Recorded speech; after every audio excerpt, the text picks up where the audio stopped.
नमस्कार, खमागणी KP news के Rajasthan bulletin में आपका स्वागत है। मैं हूं पूजा आपके साथ। पहले एक नजर डालते हैं आज के मुख्य समाचारों पर। बारां में चली गोली, बैंक का गार्ड हुआ गंभीर घायल। राजस्थान का सबसे बड़ा डैम नोनेरा एवरा डैम का कार्य लगभग पूर्ण। राजस्थान के सीएम भजनलाल शर्मा का बड़ा फैसला, ईआरसीपी योजना में जमीनों की नीलामी दुरुस्त। युवक के जेब से मिली रिवॉल्वर और 6 गोलियां यूपी से चोरी कर लाया गया। कल से 2 दिन मुंबई में विभिन्न कार्यक्रमों में सम्मिलित होंगे लोकसभा में।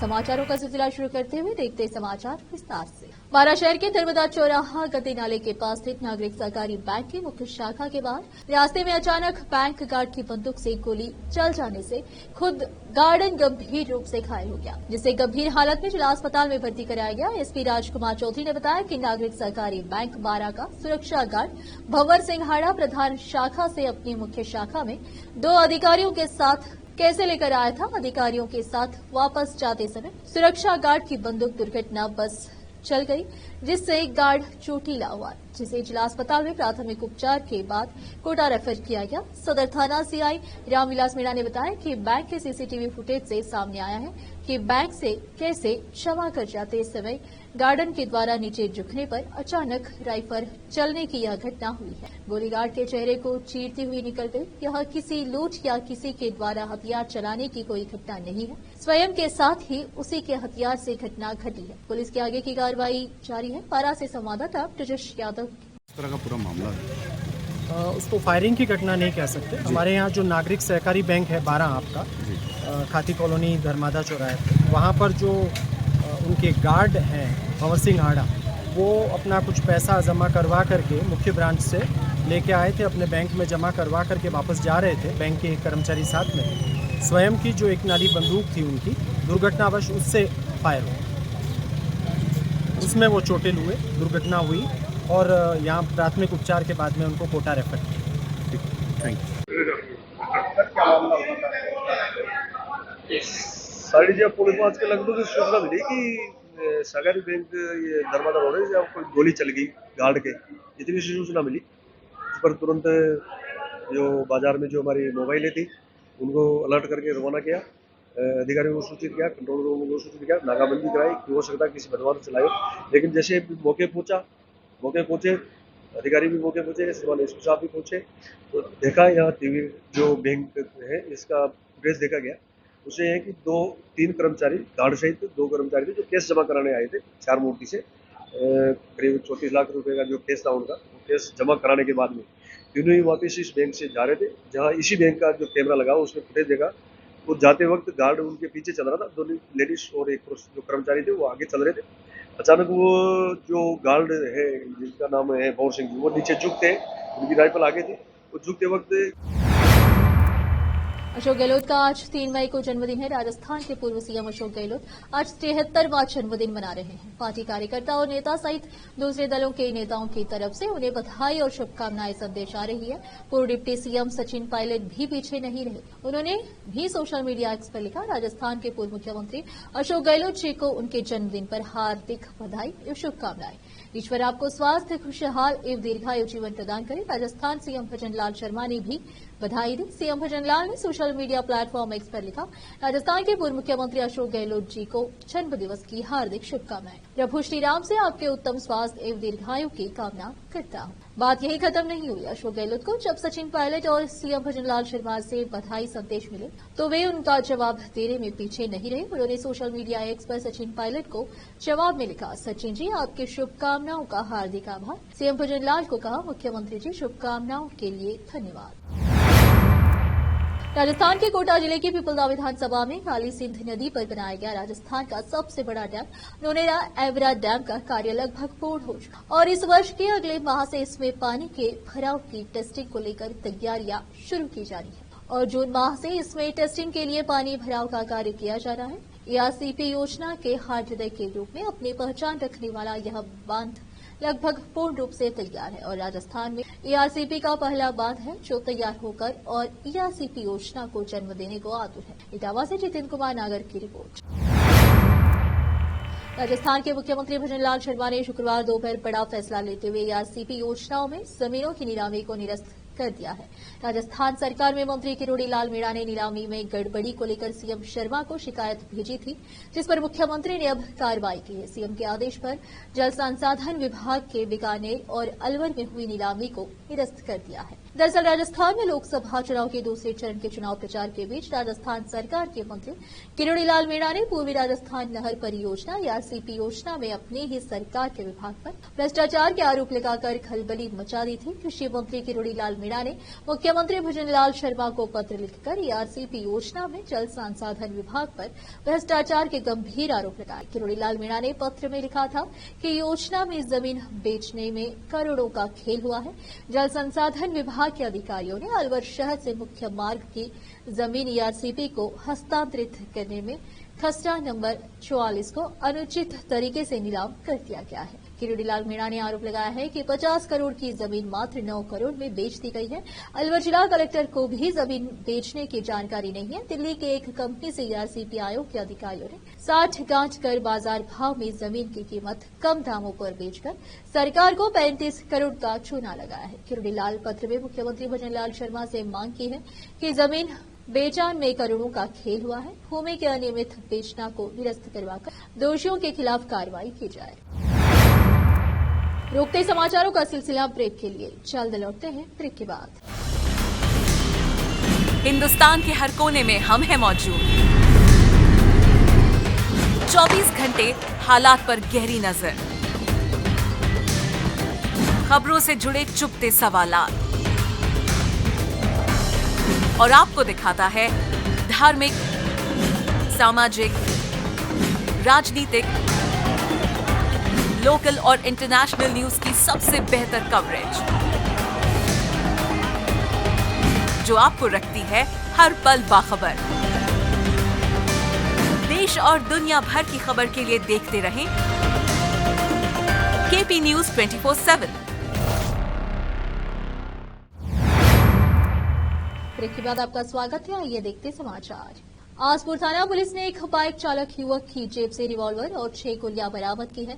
पकड़े गए युवक ने यूपी से रिवॉल्वर चोरी कर लाना बताया है। फिलहाल पुलिस रिवॉल्वर लाने के कारणों को लेकर जांच कर रही है। आसपुर थानाधिकारी हरेंद्र सौदा ने बताया कि हेड कांस्टेबल भगवत सिंह मई जाब्ता की ओर से बूढ़ीगामा मोड़ पर नाकाबंदी कर गाड़ियों की तलाशी ली जा रही थी। इसी दौरान एक गुजरात नंबर की डिस्कवर बाइक लेकर युवक आते हुए नजर आया। पुलिस नाकेबंदी को देखकर वह बाइक मुड़ाकर वापस भागने लगा, जिस पर पुलिस ने पीछा कर उसे पकड़ लिया। पुलिस ने उससे भागने का कारण पूछा तो नहीं बता सका। युवक ने अपना नाम अरविंद, 19 साल, पुत्र लालू, कालसुआ मीणा निवासी, बोड़ीगाम बड़ा फलानाई पादर पुलिस थाना सावला का होना बताया। इस पर पुलिस ने उसकी तलाशी ली। युवक के पैंट के जेब से एक रिवॉल्वर मिली, वहीं एक छोटी प्लास्टिक की थैली में 6 राउंड गोलियां मिली। युवक के पास रिवॉल्वर और गोलियों का लाइसेंस नहीं मिला। इस पर आरोपी अरविंद कालसुआ मीणा को रिवॉल्वर व गोलियों के साथ गिरफ्तार कर लिया। पुलिस ने आरोपी से बाइक भी जब्त कर ली है। आरोपी ने पुलिस को बताया कि यूपी से रिवॉल्वर चोरी कर लाया है, लेकिन रिवॉल्वर लाने के कारणों को लेकर अभी तक कोई जानकारी नहीं दी है। पुलिस मामले में आरोपी से पूछताछ कर रही है। डूंगरपुर से संवाददाता सादिक अली की रिपोर्ट। लोकसभा अध्यक्ष ओम बिरला शनिवार से मुंबई के प्रवास पर रहेंगे। इस दौरान वे विभिन्न कार्यक्रमों में भाग लेंगे। लोकसभा सचिवालय से प्राप्त जानकारी के अनुसार स्पीकर बिरला शनिवार सुबह 10:30 पर हवाई मार्ग से मुंबई पहुंचेंगे। वे दोपहर 12 बजे कांदीवाली ईस्ट स्थित तेरापंत भवन में institute of chartered accountants of India द्वारा कैपिटल मार्केट पर आयोजित राष्ट्रीय सम्मेलन में सम्मिलित। शाम 6 बजे वे बाबरेकर नगर में एक धार्मिक कार्यक्रम में जाएंगे। अगले दिन रविवार सुबह 10 बजे को बिरला मलाड ईस्ट स्थित शारदा ज्ञानपीठ इंटरनेशनल स्कूल में राजस्थान स्नेह मिलन समारोह में प्रवासी राजस्थानी समुदाय से संवाद करेंगे। इसके अलावा भी वे युवाओं से संवाद तथा कुछ अन्य कार्यक्रमों में शिरकत करेंगे। शाम 6 बजे वे दसीर ईस्ट स्थित संजीवनी पब्लिक स्कूल में आयोजित कार्यक्रम में सम्मिलित होंगे। इटावा से जितेंद्र कुमार नागर की रिपोर्ट। ज्वेलर्स कारोबारी समूह जेकेजे पर आयकर विभाग की कार्रवाई पिछले 3 दिनों से लगातार जारी है। देश भर के 3 राज्यों में आयकर विभाग ज्वेलर्स समूह से जुड़े ठिकानों पर कार्रवाई कर रहा है। करीब 20 से अधिक ठिकानों पर 3 दिन में कार्रवाई जारी है। ऐसे में कई खुलासे अघोषित आयकर को लेकर भी हो रहे हैं। इसी के साथ हवाला कारोबार से जुड़ी चीजें भी सामने आ रही। 3 दिन से जारी आयकर विभाग की कार्रवाई में जेकेजे समूह के 20 से अधिक ठिकानों पर कार्रवाई के दौरान अब तक कुल 3 करोड़ 25 लाख रुपए की नकदी बरामद की गई है। इसी के साथ हवाला कारोबार से जुड़ी व्हाट्सएप चैट में हिसाब नकदी बिक्री के सबूत भी प्राप्त किए। घर में मिले आभूषणों का मूल्यांकन और फोन पर डिजिटल उपकरणों की जांच की जा रही है। जांच में हवाला स्थानांतरण सट्टेबाजी का बेहिसाब लेन देन भी सामने आया है। जेकेजे ग्रुप के पास 250 करोड़ का घोषित कारोबार आयकर सर्च कार्रवाई में 3.25 करोड़ नकद बरामद के साथ 8 लॉकर में 45 करोड़ के सोने और चांदी का हिसाब नहीं मिला है। इतना ही नहीं 100 किलो से अधिक सोने के स्टॉक का जांच में हिसाब नहीं है। आयकर विभाग को मिली हार्ड डिस्क में जोशी ग्रुप का बेहिसाब नकद लेन देन का डेटा बरामद किया गया, तो वही 10 करोड़ के अघोषित कारोबार के सबूत भी मिले हैं। समूह की ओर से कंपनियों में पेश की गई फर्जी शेयर पूंजी का भी जिक्र आया है। रियल एस्टेट प्लांटों में भी बिक्री में बेहिसाब नकदी के सबूत मिले हैं। इसी के साथ साथ दिल्ली, कोलकाता और जयपुर में यह कार्रवाई लगातार जारी है।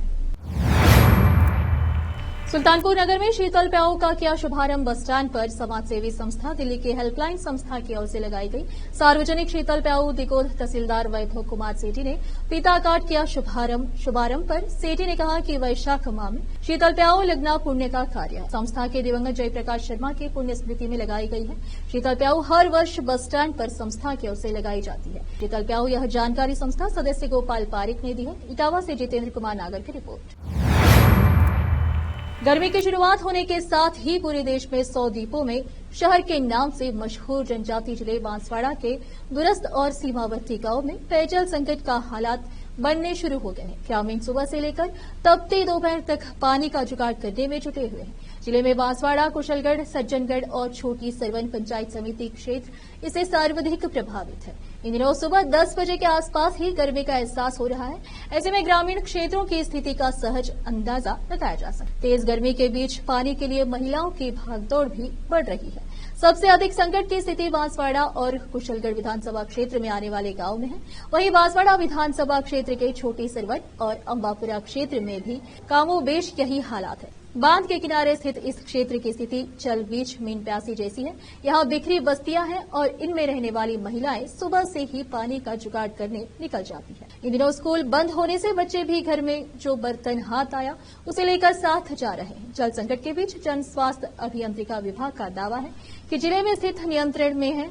शहर से 30 किलोमीटर दूरी पर स्थित परात पाड़ गांव में पेयजल के लिए हैंडपंप है, लेकिन उससे पानी नहीं आ रहा है। हर घर नल योजना भी यहाँ दम दौड़ती हुई नजर आ रही है। अमूमन हर साल नॉन कमांड क्षेत्र में 1 अप्रैल से टैंकरों से पानी की सप्लाई शुरू कर दी जाती है, लेकिन इस वर्ष अभी तक पानी के टैंकर शुरू नहीं किए हैं, जिसका खामियाजा 2 दर्जन ग्राम पंचायतों की करीब 1 लाख से अधिक जनता को भुगतना पड़ रहा है। फिर से एक नजर मुख्य समाचारों पर। 12 में चली गोली, बैंक का गार्ड हुआ गंभीर घायल। राजस्थान का सबसे बड़ा डैम नोनेरा एवरा डैम का कार्य लगभग पूरा। राजस्थान के सीएम भजनलाल शर्मा का बड़ा फैसला, ईआरसीटी योजना में जमीनों की नीलामी दुरुस्त। युवक के जेब से मिली रिवॉल्वर और 6 गोलियां यूपी से चोरी कर लाया गया। कल से 2 दिन मुंबई में विभिन्न कार्यक्रमों में सम्मिलित होंगे लोकसभा।